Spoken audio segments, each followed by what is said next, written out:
வணக்கம், welcome to Chitra Murali's kitchen.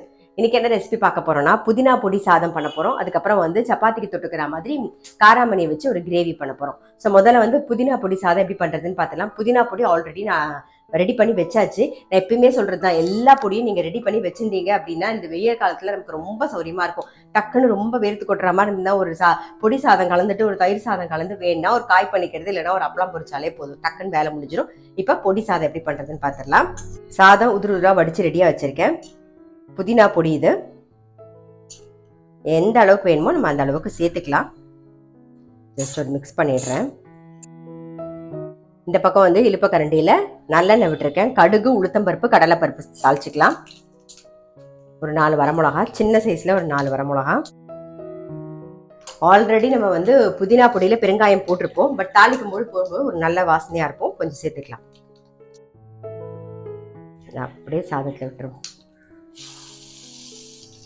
Mix பண்ணிட்டு பொடி தேவைப்படுறத நம்ம சேர்த்துக்கலாம்.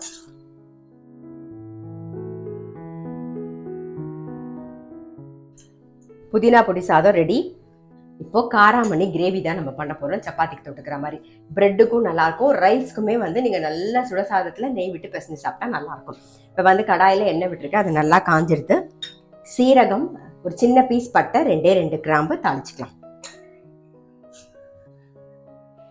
ஒரு பச்சை மிளகாய் கீறி வச்சிருக்கேன், ஒரே ஒரு வெங்காயம் கட் பண்ணி வச்சிருக்கேன். இப்போ அதையும் சேர்த்துக்கலாம்.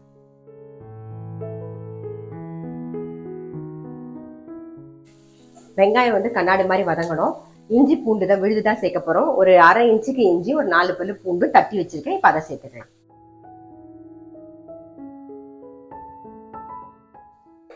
கொஞ்சம் மஞ்சள் பொடி, 2 தக்காளி கட் பண்ணி வச்சிருக்கேன். இப்ப அதை சேர்த்துக்கலாம்.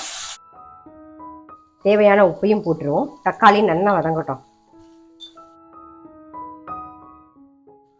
தக்காளி நல்லா வதங்கிருக்கு. காரத்துக்கு வரமிளகா பொடி, கொஞ்சம் தனியா பொடி சேர்த்துக்கலாம். தனியா மசாலா பொடி கொஞ்சம்.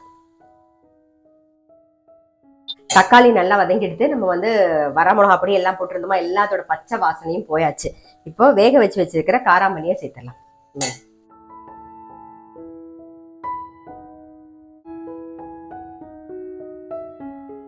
நல்லா கொதிச்செடுத்து மேலாக வந்து காஞ்ச வெந்தயக்கீரை இலையை சேர்த்துடலாம். அவ்வளோதான், நம்மளுடைய காராமணி கிரேவி ரெடி. ஆஃப் பண்ணியாச்சு. ரொம்ப ரொம்ப சிம்பிள், டக்குன்னு பண்ணிடலாம். இது சப்பாத்திக்கு நல்லாயிருக்கும், பிரெட்டுக்கு நல்லாயிருக்கும். அதே மாதிரி நல்ல சுட சாதத்தில் நெய் விட்டு பிசைஞ்சு சாப்பிட்டாலும் நல்லாயிருக்கும். பிசைஞ்சுட்டு ஒரு அப்பளாமோ வடாமோ சிப்ஸாக தொட்டுன்னு சாப்பிட்டா அவ்வளோ டேஸ்ட்டாக இருக்கும். ஸோ இன்றைக்கி என்ன ரெசிபின்னு பார்த்துருப்பீங்க. புதினா பொடி சாதம். நான் எப்பயுமே சொல்கிற மாதிரி புதினா பொடி, கருவேப்பிலை பொடி, கொத்தமல்லி பொடி, இந்த மாதிரி இப்போ பருப்பு பொடி, எல்லா பொடி வகைகளும் நீங்கள் கட் பண்ணி ரெடி பண்ணி வச்சுக்கோங்க. இதுல வேணும்னா நீங்க ஒரு குடமிளகா கூட வதக்கிட்டு இந்த பொடியை போட்டு மிக்ஸ் பண்ணி சாப்பிடலாம். எல்லாமே நம்மளுடைய விருப்பம் தானே. ஸோ இன்னைக்கு நான் வந்து பிளெயினா புதினா பொடி சாதம் எப்படி பண்றதுன்னு காமிச்சிருக்கேன். அதே மாதிரி காராமணியில ஒரு கிரேவி. டெஃபினட்டா ட்ரை பண்ணி பாருங்க. நான் அடுத்த வீடியோல சந்திக்கிறேன்.